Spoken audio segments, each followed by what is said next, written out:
welcome back. This is Mr. MegaManFan with Genesis Does, and today, because the power base converter is a thing, Genesis does a Sega Master System game, Astro Warrior. This one comes with a shout out to my homie Sir Crunch, because when I started collecting Sega Master System, he sold me his entire collection, including this Hang On Astro Warrior 2-pack. And I did not feel right putting anything over his name or trying to remove it or black it out. It was originally his. He signed it for whatever reason, and he's my homeboy, so I'm keeping that intact, leaving it exactly the way it was. Big shout out to you, Chris. 30 plus years of friendship going strong, and I'm going to honor that by playing this game right here today on Genesis Does. Now, for those of you who don't know what a power base converter is, I feel like a little bit of explanation is necessary. So I'll start as I start on this game and flood my way through the first couple of tries because it's been so many years since I played it. The power base converter was an accessory you could plug into your original Sega Genesis. I don't believe it fits the Model 3. I know it fits the Model 1. I think it fits the Model 2 if you use an accessory to fit it properly, but it definitely fits the Model 1. The power base converter plugs into your Genesis cartridge slot, and then you can put Sega Master System games into it, and they work on your Sega Genesis. So when I say Genesis Does, it literally does Sega Master System games, and the Mega SG, which I'm playing it on, also comes with a cartridge adapter that you can put Sega Master System games in, or if you use the Smoke Monster jailbreak, you can use the Sega Master System core and play Master System games that way off your SD card. So either way, the Genesis hardware is basically ready designed to play Sega Master System games. It is backward compatible with almost the entire library. And since the controllers both have 9-pin input cords, you can interchange them for the most part. I don't want to say it works in every case. There are exceptions. I would go to smspower.org if you want more details on that. And you may just feel more authentic playing with an actual Sega Master System controller as opposed to a Genesis controller. But then again, some people really hate the D-pad on the SMS controller. I was not one of those people who ever had a sheer unadulterated hatred of it. In fact, I will go so far as to tell you all a story about why I do kind of love it, even though objectively it is a terrible design for a controller. And it relates back to my homie Sir Crunch, because there was a time, now picture a very young Mr. MegaManFan, we're talking teenage years. I had no video game consoles. I eventually got a Game Boy for Christmas. That was as close to a video game console as I had, unless you count the Commodore 128 that I had, which I could also do my homework on. But basically, no such thing as a video game console unless I rented one, and that didn't happen very often. But as my luck would hold, my friend Chris, Sir Crunch, had a Sega Master System. So when we wanted to get our gaming on, we would get together and play games like Reggie Jackson Baseball because we could play head-to-head on it. And when he finally got himself a Super Nintendo and was like, well, I don't need this Sega Master System so much anymore because I'm going to play games on this thing now, he let me borrow it for the summer. So I spent a lot of time playing his library of games, including Hang On Astro Warrior, Wonder Boy 3, which eventually got remade as Wonder Boy and the Dragon's Trap. I played a lot of Sega Master System games that summer when I wasn't working my part-time job to earn up some money. And it was a very hot, sweaty, grueling job working out in the field all day. So trust me, when I got home and got back in the air conditioning, I wanted nothing more than to lay on my bed in front of my small color television with a Sega Master System hooked up to it. And I felt no jealousy or envy of anybody else's video game systems. I didn't mind if people had Super Nintendo or Sega Genesis or TurboGrafx or whatever else was out there. I was like, I'm in heaven right now. I'm in my room playing a video game console, and I've never owned a video game console in my life. and my friend Chris is the best. And he is. Because, like I said before, eventually he just sold me all of his Sega Master System games, and I still have them to this day. So, Astro Warrior, as you can see, is a typical shoot 'em up game. It's vertical scrolling, not horizontal. You're not going left to right, you're going straight up. In fact, the view never changes in this game, and I'm not referring to that joke about the lead dog in the pack. What I'm saying is, it's always going to be this way. You're always moving upward toward enemies and objects, and these squares that you see are your power-ups. The more of them you shoot, the more power-ups you can get, and when you shoot enough of the squares, the power-ups always drop down right in the middle of the screen. So if you're not somewhere near the middle and not fast enough, you'll fail to pick up the power-up. Now we're approaching the boss of this first area, known as Zanoni, and whenever you destroy the boss, it always gives you this cryptic English, "Surely revive Zanoni." So you don't really destroy him, you only temporarily destroy one of his forms. This form has 5 different targets that shoot at you, but once you knock out 4, he gets angry and starts firing this spread shot, which, as you can see, just killed me.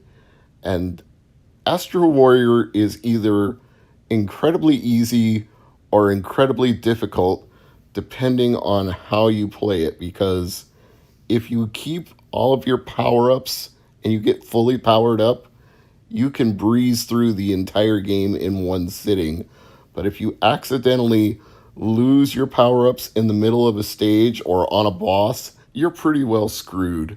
Because from the mid-stage on, you'll never get fully powered up once you restart at the checkpoint. And with the bosses, without being fully powered up, they are not the hardest bosses in the world, but definitely go down a lot slower than if you had your full complement of weapons. And I've never really figured out if the different symbols on the targets really make any difference to the power-ups you collect, because to me, they always just seem to be progressive. You'd get a speed boost, and then you'd get a double shot, and then you'd get a triple shot, and then you'd get a sidecar that would give you an extra shot that follows you around. Then you'd get a laser, then you'd get another sidecar. So the power-ups are very similar to most shoot-em-ups of the day, even the ones that didn't scroll vertically but scrolled horizontally like Gradius. It's a typical progression of power-ups, although it's not exactly transparent how you get them, because you don't have any sort of guide on the screen. There's no indicator that says, okay, you are at this level of power-up now, or you've acquired this power-up. That's one of the things that I do like about some of the more advanced shoot-em-ups like Gradius 3, is that, one, you can collect the energy buttons until you choose the power-up you want and then select that power-up, and 2, you can actually see by looking at the menu on the screen which ones you already have. And some of them even let you choose the order that you collect the power-ups in and activate them in, so you can get something earlier instead of having to wait until you collect 5 or 6 energy buttons before you activate that power-up. Now at this point, I believe I'm as fully powered up in Astro Warrior as I can be, so defeating Zanoni this time should be a breeze. Once we get past these cheese wheels of doom, it should all be gravy. And there aren't that many of them, so the boss fight starts right now. And look, I've centered up my sidecars so that we can all do maximum damage and take out all of these guns in no time flat. Zanoni will not survive this battle. Well, he gets angry after that 4th one gets taken out and he starts doing the spread shot, but my shots are stronger than his, so surely he will revive. Now we move on to the second stage of Astro Warrior, which is, appropriately enough, the Asteroid Zone. And while I play my way through this, I'll tell you a few more facts about the game and not just all of my personal anecdotes. Astro Warrior was developed and manufactured by Sega in 1986. Set in space, the player flies a spaceship shooting enemies and collecting power-ups to reach the mothership of an invasion force. Reception was mixed, with critics criticizing the generic nature and lack of variety, and others praising the graphics. The game was re-released on the Hang On Astro Warrior compilation in North America and the Astro Warrior Pit Pot compilation in Europe. In 1996, Tectoy re-released the game in Brazil as Zapo Chule SOS Lagoa Polida and based it on a 1980s Brazilian toy. This version was also released in Portugal.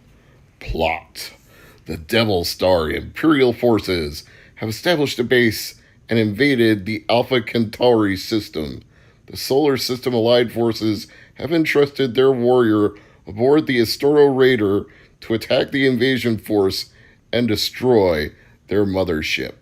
Release date: December 14, 1986 in Japan, 1986 in North America, and unknown date in 1996 in the PAL territories. There are only 3 levels. This is the second one, and this is where my run is going to end because I lost my power-ups and these squiggly line aliens hunt you down relentlessly. So unless you're powered up, one of them is going to get to you, or you're going to get hit by one of these icicles while you're trying to avoid it.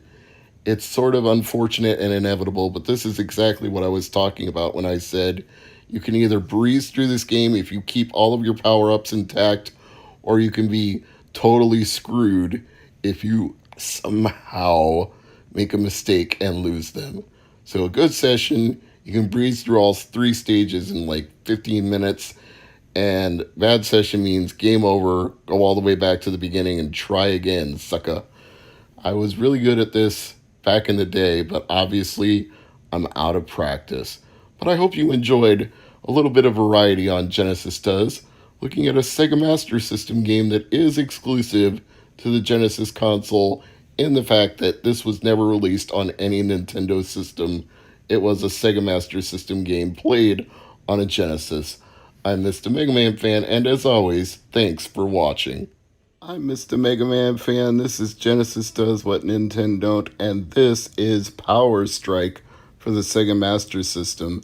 And if it looks a little unusual because it's not in color, you've noticed the correct thing, because this was a mail order only title. It even says so on the back. You won't find this version anywhere on store shelves. Mutant vegetation has taken over. It's getting bigger and meaner, so you have to deliver a power strike to take it all out. The action is hot and heavy. Boy, this sounds pornographic. Maybe there's a good reason it wasn't sold in stores. It's actually a localized version of a game that originally came out in Japan called Aleste. In fact, there was a whole series of shooter games named Aleste, all developed by Compile. As you can see, the manual is also bereft of anything except for the one color, has a copyright date of 1988, so this is definitely one of the more unusual Sega Master System games in my collection, but it is a good example of Genesis doing something Nintendo didn't, not on NES or Super NES, so let's put it in the old analog Mega SG and give it a spin, shall we? Since the story from the Japanese release is actually a little more interesting than this American localized counterpart, I'm going to read you the Wikipedia entry for it because I kind of wish I had this version. And I quote, "The story of Aleste concerns the man-made supercomputer DIA-51, which has been infected by a hybrid virus that is spreading like wildfire, eventually leading DIA-51 to eliminate the human race. When Yuri, Ray's girlfriend, gets injured in DIA's assault, Ray Wiesand has all the reason in the world to get rid of DIA-51 once and for all in his Aleste fighter." The game was originally released for the Master System in February 1988. This version was released outside Japan as Power Strike. The US release was mail-only limited edition, while the European release was a normal retail package. The publisher was Sega, the developer was Compile, The release dates are as follows. In Japan, February 29th, 1988. In North America, 1988. In Europe, 1988. For MSX2 in Japan on July 23rd, 1988. As a Java app on July 8th, 2004 in the European Union. And eventually it did come to the Wii Virtual Console, but only in Japan on May 27, 2000, meaning it wouldn't even appear even as emulation on a Nintendo platform for 20 years. And to this day, most people who've not played it on Sega Master System have not played it at all, or if they played it on a Genesis with a power-based converter, or if they played it on an analog Mega SG with the included Sega Master System cart converter, or if you've played it on emulation, you cheeky bastards. You may have done so. I can't say whether you did or not. But I did mention that this was part of the Aleste series, which got released as Power Strike in North America. So now I'll tell you a little more about that. The first was released under the name Aleste, as you know. The original Japanese version contains an extra level and an anime storyline, which I just told you about, that was removed from the American release. Boo! A follow-up of the game, Aleste 2, was released as well. This is entirely different from Power Strike 2. Power Strike is very notable for being a Master System game which could only be obtained by mail order. Power Strike 2. This was the only original Power Strike game. It isn't a worldwide version of any existing compile game, nor was it released in Japan. Unlike the other Power Strike game, it takes place in the 1930s, where the main character tries to capture aerial pirates. While it plays the same as its predecessor, it also features a charged attack by holding the fire button. Power Strike 2 for the Game Gear. This game was originally released in Japan under the name of GG 2 Lance Bird. It is different from its console counterpart. Lance Bird sounds like the name of a superhero. I am Lance Bird, protector of eagles everywhere. Fear me, I am Lance Bird. Caw-caw, caw-caw. That is the call for Lance Bird. When you need help, summon me, my avian friends. Caw-caw, caw-caw. I am Lance Bird. And look at the slowdown on this game. When there are too many enemy ships firing at you on the screen at one time, it's ridiculous the amount of slowdown. Honestly, the first thing it makes me think of is Mega Man 2, because there are certain levels where the birds drop eggs and the eggs are all little enemies. And when those birds and those eggs and the little enemies from those eggs hatch, you get some serious slowdown as the game tries to put that many sprites on the screen, and the poor NES just chugs and chugs trying to keep up with it. Now, considering I'm playing on an analog Mega SG with a field programmable gate array, I could probably find some sort of way to go into the core and overclock this and actually get it to not slow down during that. But sometimes I think that's actually what saves me while trying to play Power Strike, because this can be a quite challenging shoot 'em up, and I think the slowdown may actually work to my benefit. When there's more enemies on the screen than I can deal with, the slowdown gives me a chance to get out of the way of some of them. These numbers that I keep shooting here and there seem to switch me to a different attack weapon, either a homing type of tripod of dots, as you can see circling around there, or occasionally a supercharged up laser. Unlike last week's game, when I was playing Astro Warrior, it doesn't seem like I can lock on any sidecars that will shoot the same beam I'm shooting from either side of me, but as far as the power-ups go, the laser is definitely my favorite. I think the little peas enhance the power of my shots, but I should have actually read the manual to determine that. But you know me, when it comes to playing games, even if I have the instruction manual, that's the completionist in me. I'm usually more interested in having all the pieces of the game and then just figuring out the game as I play it. So it seems to me to be a standard variant of a shoot 'em up. although it's not standard considering that you couldn't buy it in stores. So standard and then non-standard. There are also some sort of bonuses at 20 and 50,000 points. I'm assuming extra lives based on the sound effects, but I burned through lives so fast playing this that it's honestly hard to tell. Now, I did mention in my Astro Warrior video that I got a lot of my early Sega Master System games when I was starting out from my friend Sir Crunch.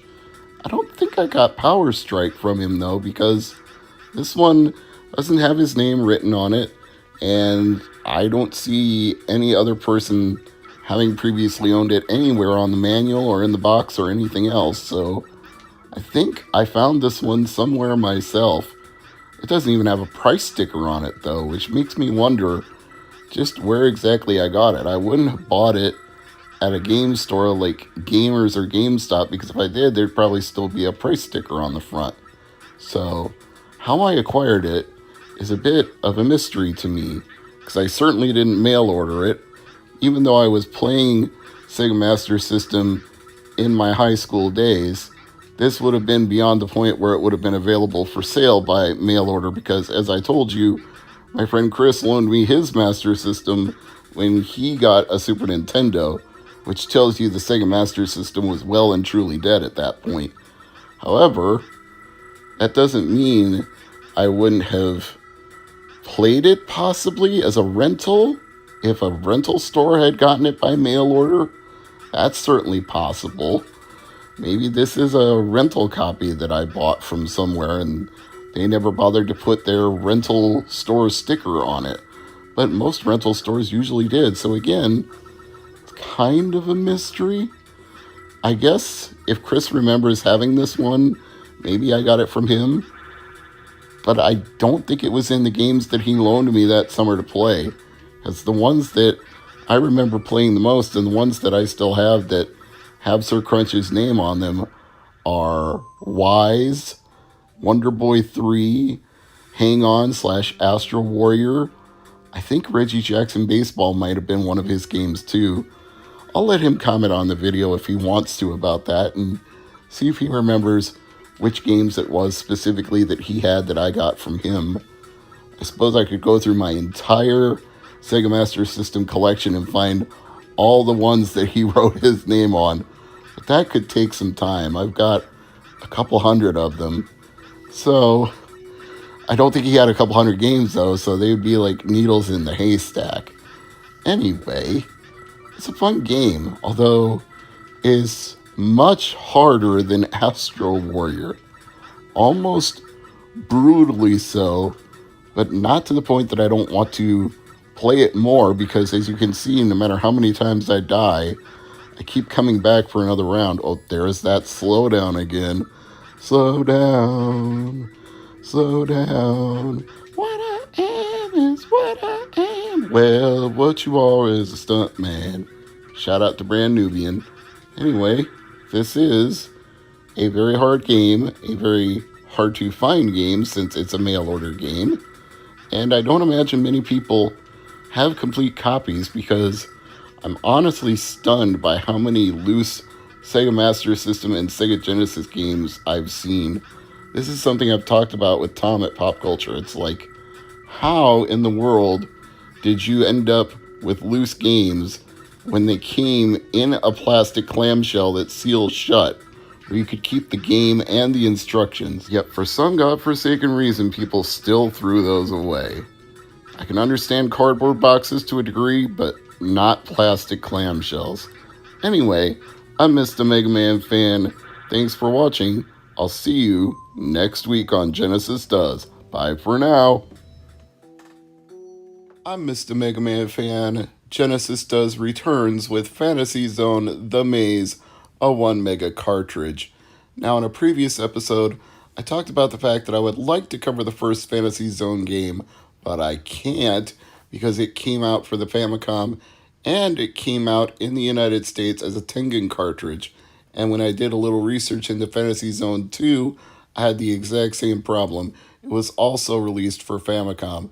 So the only Fantasy Zone game that you can truly say is a Sega exclusive is Fantasy Zone The Maze, which was called Opa Opa in Japan, and it is the third in the Fantasy Zone trilogy of games for Sega Master System.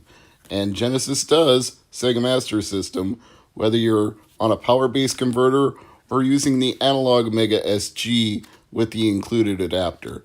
Anyway, you can see this is a complete copy in nice condition. So without further ado, let's pop it into said analog Mega SG and get to playing.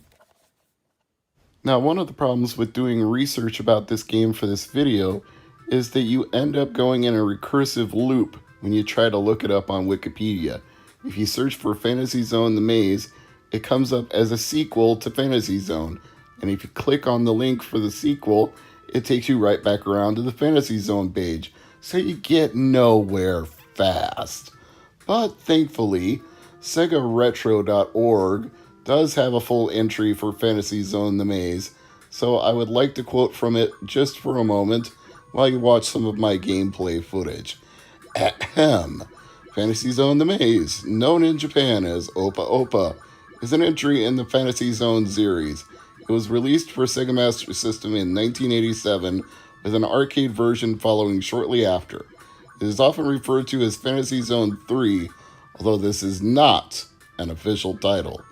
Unlike previous entries, Fantasy Zone is similar to Pac-Man. The hero, Opa Opa, must navigate around a series of mazes, collecting coins while avoiding enemies. These coins can be used to buy weapons, giving Opa Opa a defense or allowing him to travel faster. The levels are based on those found around the original Fantasy Zone, though there are also bonus levels in which Opa Opa must collect as many coins as possible before time runs out. And as you can see, once you collect all the coins in a maze, your enemies turn into coins. And you are also rewarded with bonus coins based on how fast you can complete a maze. You will also notice that the shop music from the original Fantasy Zone carries over, which I did note in my video about Super Hang-On seems to have been the definitive shop music for Sega games, which is why I wanted to do a Fantasy Zone video game in the first place, was because of Super Hang-On. So if you've already watched that video, thanks for watching, and if not, go to the Genesis Does playlist after this is over, of course, and you can check it out there. Now, one of the gimmicks of these mazes is that the enemies get additional power-ups and additional enemies they can shoot at you if you don't touch the red spot on the screen periodically, which makes you have to make some very difficult choices. Do you ignore it and go for weapons and power-ups? Do you try to clear the maze and hope that you can get it ahead of all the enemies appearing? Or do you just keep continually touching it and record a slower time to complete the maze and lose some of your potential bonuses as a result? There ends up being a lot of strategy to Fantasy Zone The Maze. You're constantly choosing to balance between clear time, getting the most coins, which power-ups you want, and how often you want to touch that red spot. Now let's go back to the wonderful SegaRetro.org for a minute and get some more information about the game. The release dates. Let me see where they've got it listed. Japan, 1987, July 20th. And then in the US, 1988, July, no specific date. In the United Kingdom, 1988 in May, no specific date. Most of the rest of these are 1988 May or 1988, so pretty much the same in all different regions. It does support the FM sound unit if you have it, and if you don't, you'll hear the regular Sega Master System music. And if you don't know what the FM sound unit is, well, I'm glad you asked, because I'll be happy to tell you Sega Retro also has an intro about that. It is an add-on for the Sega Master System used to enhance the sound output of certain games. It was sold in Japan from 1987 on for 6,800 yen. It contains an FM chip that acts on top of the built-in PSG chip, adding 9 extra mono sound channels. When the redesigned Sega Master System hit the Japanese market, the FM sound unit was built in, though it is absent from international releases. Yeah, we got hosed, Davey. We got hosed. Now, I believe that the Analog Mega SG supports the FM sound unit as an option, but I did not check the settings before I put this game in, nor, to be honest, have I bothered to check in previous Sega Master System games that I've played for Genesis does. That's a bit of an oversight on my part, and I apologize for that. So, in the future, I'm going to make sure that if FM sound unit is an option for Sega Master System games, that I'll turn it on first so you get to hear the enhanced soundtrack. There are quite a few games that support it, and some pretty big name games too. I would say if you were playing any of these games, you would be disappointed not to hear it.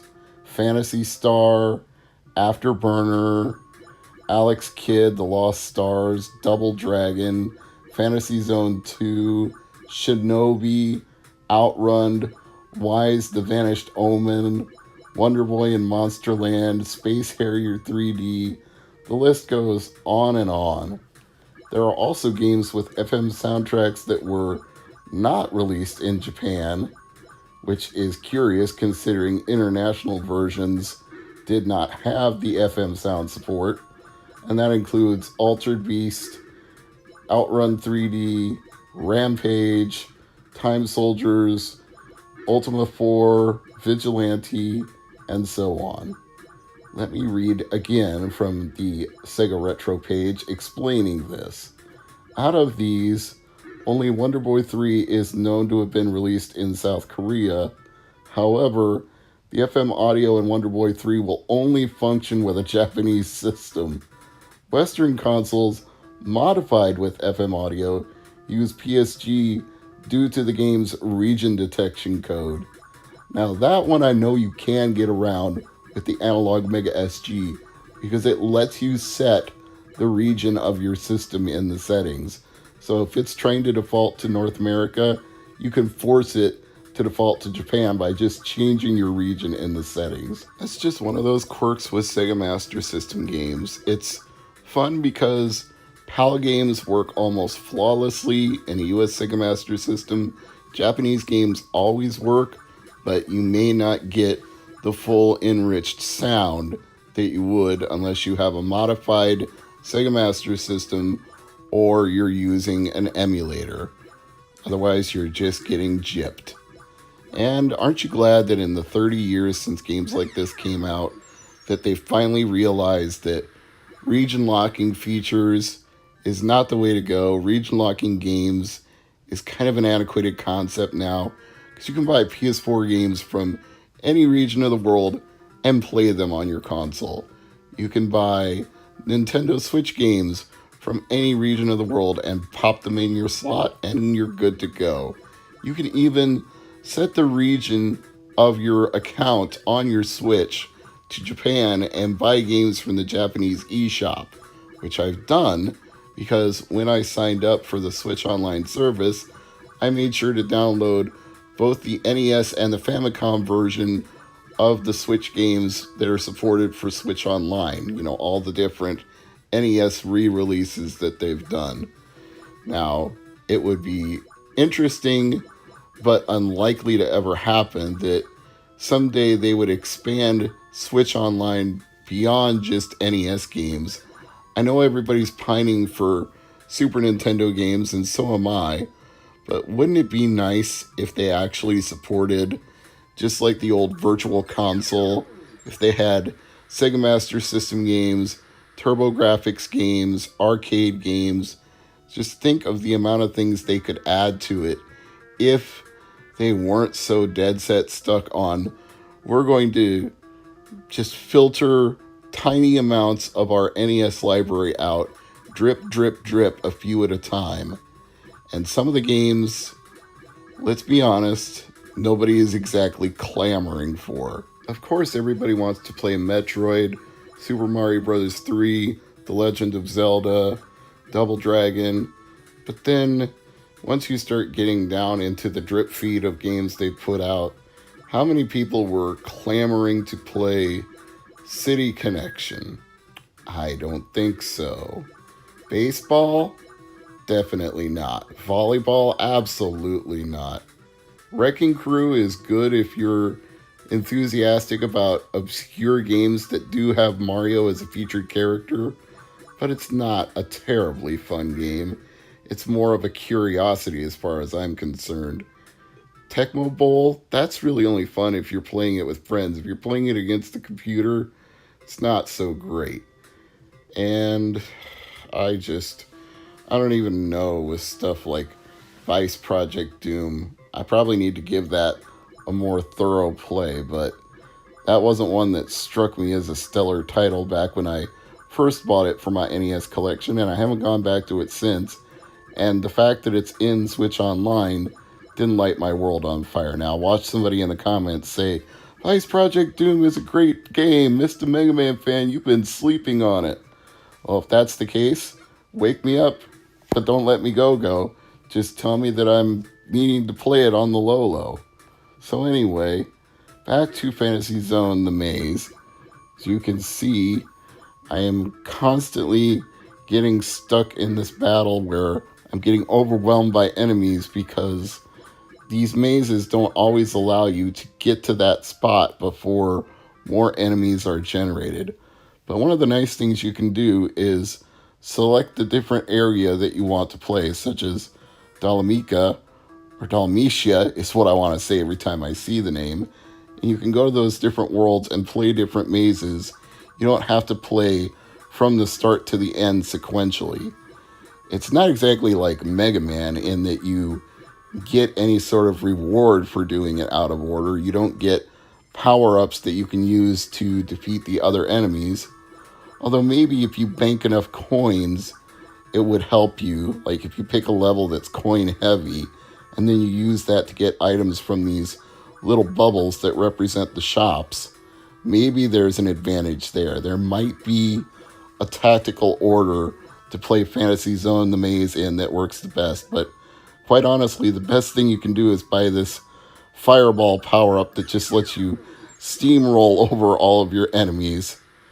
You know, saying that, it actually reminds me that Fantasy Zone the Maze, although it got compared to Pac-Man on the Sega Retro website, I actually think it's more like Crush Roller, aka Make Tracks, because the way it's squared off and the lines that you have to follow and the paths that the enemies are limited to, it's Pac-Man, but it doesn't have that chase feel of Pac-Man. It doesn't even feel like these monsters are necessarily specifically going for you. They're just wandering around these very specific blocky paths that they're limited to.